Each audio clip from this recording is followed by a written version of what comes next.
Chapter 1 telah dibuka. Film dimulai dengan sepasang kekasih Jinwoo dan Yeonyi yang sedang melangsungkan pernikahan mereka dengan penuh bahagia. Namun, kebahagiaan itu tidak bertahan lama. 2 bulan setelah menikah, Jinwoo terlibat dalam kecelakaan yang membuatnya koma. Kondisi tersebut membuat Yeonyi hidup dalam kemurungan dan berantakan. Ia hanya menyaksikan video pernikahannya berulang-ulang untuk menyemangati hidupnya sendiri. Cerita pun berlanjut memperlihatkan Yeonyi yang sedang dalam perjalanan menuju bandara untuk menjemput saudara kembar dari suaminya yang bernama Jinho. Insiden yang menimpa Jinwoo membuat saudara laki-lakinya, Jinho, datang dari luar negeri untuk menjenguknya. Saat tiba di bandara, Yeonyi terkejut saat melihat saudara kembar suaminya yang begitu mirip dengan suaminya.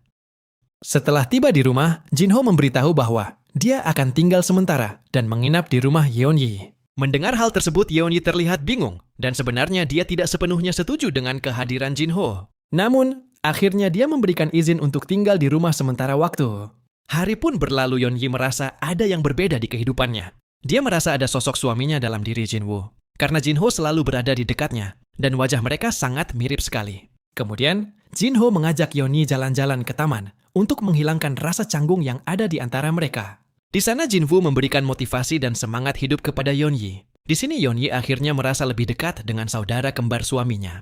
Malamnya saat Yeonyi menjaga Jinwoo, dia mencoba membangunkan Jinwoo. Dia ingin suaminya cepat terbangun dari koma dan kembali menjalani kehidupan bersamanya seperti dulu. Di pagi harinya, datang seorang wanita cantik menjenguk Jinwoo. Di situ wanita itu mengungkapkan perasaannya dengan mencium Jinwoo. Dan tanpa diduga, Yeonyi melihat kejadian itu dari luar kamar dan yang mengherankan, Jinwoo bereaksi dengan ciuman dari wanita itu. Kaki Jinwoo sedikit bergerak. Dengan perasaan yang campur aduk, Yeonyi pun akhirnya meninggalkan mereka berdua. Setelah wanita itu keluar dari kamar Jinwoo, Yeonyi datang dan mencoba mencium Jinwoo. Tetapi Jinwoo tidak bereaksi. Dia heran. Kenapa dengan dirinya, Jinwoo tak mau bereaksi? Dia pun menjadi cemburu dan marah dalam hati. Sementara itu di kejauhan saudara kembar Jinwoo yaitu Jinho melihat kejadian itu. Beberapa hari kemudian, dokter yang menangani Jinwoo memberitahukan kondisi yang dialami Jinwoo. Dokter itu mengatakan, jika keadaan Jinwoo semakin memburuk dan kemungkinan umurnya tidak lama lagi. Mendengar hal itu, Yeonyi pun merasa sangat sedih. Keesokan paginya, dengan ditemani oleh Jinho, dia pun memutuskan untuk pergi naik gunung untuk mengenang masa lalu, di mana dia dan suaminya pertama kali berkenalan di sebuah jembatan.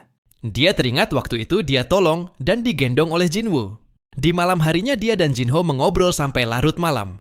Karena keasikan mengobrol dan membuat mereka berdua pun terbawa suasana. Esok paginya saat perjalanan pulang, tiba-tiba saja Jinho menghentikan mobilnya di tengah hutan. Mereka berdua hanya saling memandang dan diam beberapa saat sebelum akhirnya mereka lagi-lagi tidak bisa menahan lagi perasaan di antara mereka. Namun tiba-tiba telepon berdering.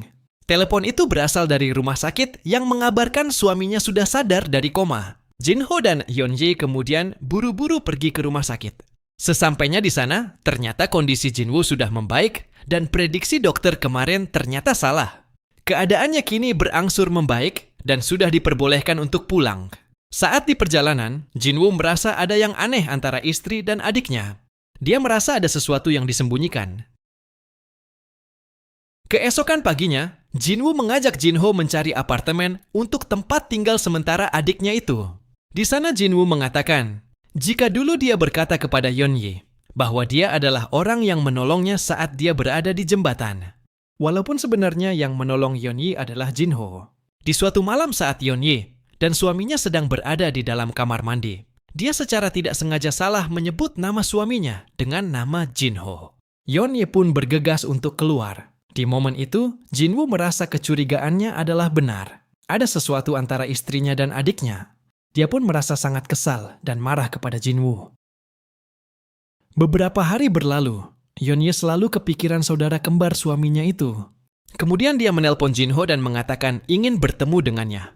Tidak lama setelah itu, Yeonyi datang ke apartemen Jinho. Yeonjae melihat Jinho di depan pintu dan langsung memeluknya. Namun wanita ini salah. Ternyata pria yang dipeluknya adalah Jinwoo suaminya sendiri. Jinwoo pun masih menahan amarah dan berpura-pura dia menjadi Jinho lalu mengajaknya masuk ke apartemen. Sementara itu Jinho yang baru tiba di apartemennya. Saat membuka pintu dia malah melihat Jinwoo dan Yeonyi sedang berduaan. Yeon-hye pun seketika itu marah dan mencoba menghentikannya.